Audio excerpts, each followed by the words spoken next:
We've been flat out on our house. Let's have a look. Hello everyone, Florian.heise here, and welcome to another episode of HeiseSays. Grab your stein of coffee because I thought I'd give everyone an update on our house, a renovation project that we're doing here. Now, the content I've put out over the last week has been significantly less than normal because I have just been so busy. Now, for those, I'll give you a bit of an overview of what we're planning to do. This is our house here. I'll just make sure. Oops, hang on, we're jumping ahead. This is our house that we're planning to do. We've got an old Queenslander that we bought, and that's this portion of it here. And we were lifting it up, and we're building underneath, and then we plan to build another wing here on the side. So it'll be quite a big house, and, well, frankly, we need a big house because we're a big family.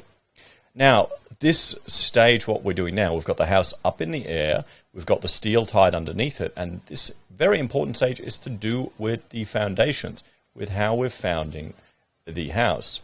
You can see here, this is just a partial section, figuring out how the flooring is going to work with all the steel and everything.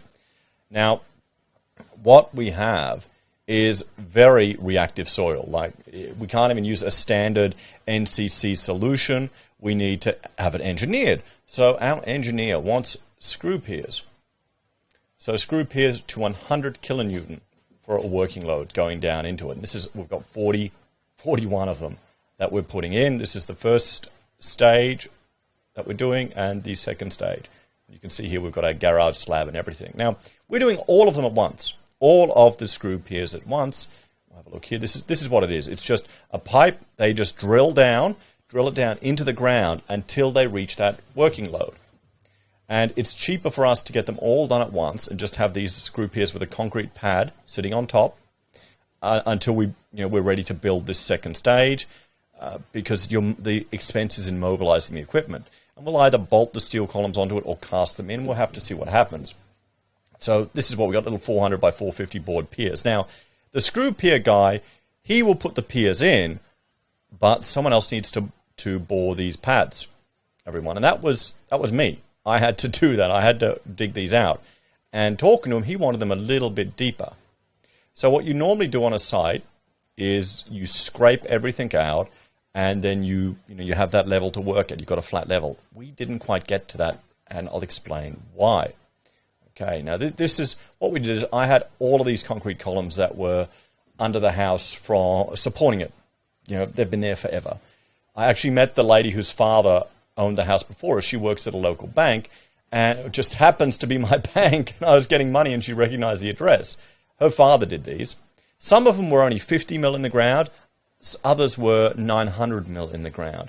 And they were moving, and the whole house was racking. That's why we got it for a cheap price, because the house was literally falling over. Now, it wasn't going to fall over. It was just at a bit of an angle because of the reactive soil. Getting these things out was a mission. So I hired a little dingo, and I used it to pull these out. And it was quite difficult. I ended up just putting a bolt through it and chaining it up, and then just manually winching them out and lifting them up. And you see I've got them all here. I'm in the process of grinding them up, or I may advertise them to give them away because I can't really use them anymore. But I got them out. This took a lot longer than I thought, because we also had issues with the machine where it just had no hydro in it. It was leaking. It broke down. So we lost days of time on the machine. And I've never operated anything like this before. I got the hang of it. We got a bigger machine, particularly for doing all those screw piers, or the pads, the board piers for the pads. So we got these out, and then we had not much time to get these guys done, the pads in. So we ended up actually having the day before the screw pier company was coming out, we'd done our set out, and we had managed to do some pilot hauls. Because working the auger, you've got to get a feel for it with getting the angle right, getting the position right, and working with the material that you have.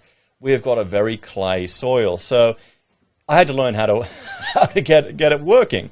And what way to learn than to do 40 hauls the day before the screw pier guy comes out. And we had to do this because we didn't want to delay them, because we've already had to push them back several times because of steel delays, and I injured myself, so that delayed us there. So what happened is we managed to do pilot hauls for all of these. So just 100 mil hauls the day before, so I could position them, and it was easier for me to get a hang of the machine.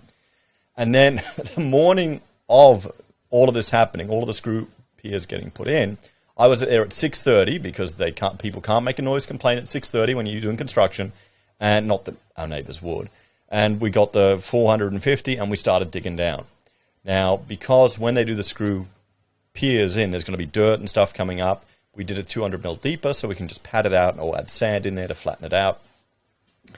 And we managed to get, I think, this one, this one, this one, and these ones done before they turned up. And it ended up, they were setting up, they were screwing them in as I was going around and just going non-stop gangbusters getting these things in for the whole day. You just had to, push through it, work there to get it in.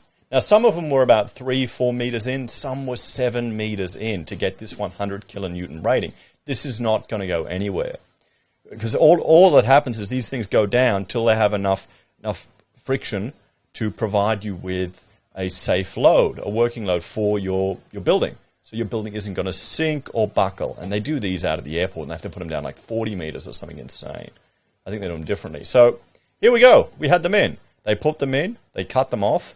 And now we have to level it and put the sand in and then put our steel cages in, our reinforcing. And then we'll concrete it and move from there. So we're getting there, guys. We're slowly but surely getting there.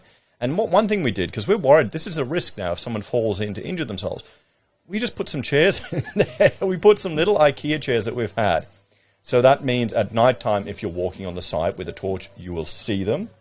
Hang on, what do I got going here? I got an alarm going off for some reason. You'll see them because it's bright and the color contrast. If you happen to step in there, you're not going to get this pipe cutting into you. You're going to step on the chair, and they can generally hold your load. If they break, they're going to provide a surface onto this. So that's what we've done as a means of safety. And here we are now. We're up in the air, and you can see all the holes here. We've covered some of them with tarpaulins to keep it going, but soon we'll be able to get the steel down and tidy up the... Well, this is all going to be pulled apart anyway, and we're going to get a new structure added on the front here in the first stage. So we're getting there, guys. That's why I haven't been doing very many videos the last week, because I've pretty much been doing 10 hours a day, demolishing, digging, and doing all this stuff. If anyone wants some concrete stumps, let us know in the comments, guys. Free to pick up in Brisbane, although I don't blame you if you don't want it. I'll probably have to grind them up, take them in a trailer, and there's a place I can dump it. They'll take it for $35 a ton, so that's probably going to be what I'll have to do. I'll just get the demo hammer and break it up, because these things are bloody heavy. They are really heavy. You would be quite surprised. But, they're with a chain and a winch. You can lift them up. You can lift them up, only bent. I mean, can you see them here, the steel? You can see, these guys here. Whack a chain around that. Dangle it down and lift up the concrete column, and then tip it over and then push it. So yeah, fun and games, guys. Oh, I've got to get a new window there. Got to redo all this. That door's a placeholder. We'll get a nice door one day. So guys, that's really a bit of an update. That's why I have not been putting out as many videos as I normally do, because I've been working frantically at this. Lessons and takeaways. Probably I should have started getting the columns out directly, just chain winching it all out by hand. Often I did that a bit later. I was using the machine to get it out. I should have just pulley levered it all out. Takes a bit of time. That really would have been it. What we're going to do now is we're going to put the concrete in the pad to the correct level, because we've dug them all deeper than we need to. And then we're going to have to dig out around it to get that level under the house. So I'll just be there with a pick, break up the dirt and move it. So, it'll be good exercise. Using the machinery was a bit of a learning experience. I enjoyed it, but it's exhausting. It was exhausting, and I'm a bit more confident using it now. I'd probably upgrade to a more powerful machine. The first one we had wasn't quite powerful enough. I think it was good for gardening work. I don't know how it would have actually handled going into our clay soil. So if you're going to borrow equipment, particularly if you're digging holes, let them know what type of saw you have, because it's going to make a difference with the power of the machine. So yes, guys, we're getting there. The house is progressing. I thought I'd just give you that update. Screw Piers, a neighbor who did his haul, up the street. We were bonding over our shit soil type because he dug out his foundations. He hadn't seen them before. They're an effective way to transfer loads. I remember back in architecture school, Glenn Merker did buildings where he'd touch the earth lightly, and they'd just take the screw piers down, and they would just take the pipes up, and the building would sit on that. That's another option. Anyway, guys, thank you all for watching. We'll get back to the regular flow of things shortly, but I will see you all for the next episode. And here's the outro. If you want to support us, there are a few ways you can help us out. You can join us or support us financially by joining us on YouTube or Patreon. Use our referral links at Amazon, eBay, Independent Reserve, or AussieBroadband. Or if you need an architect, we actually don't do as much residential. I don't actually build buildings, but we work on a lot of projects. Screw piers are commercially used on a lot of the reactive soils for the school jobs, and a lot of mining work was all there. And frankly, as an architect, I think it's very good to get your hands dirty and work on some tools, because then you get an appreciation of turning drawings into reality.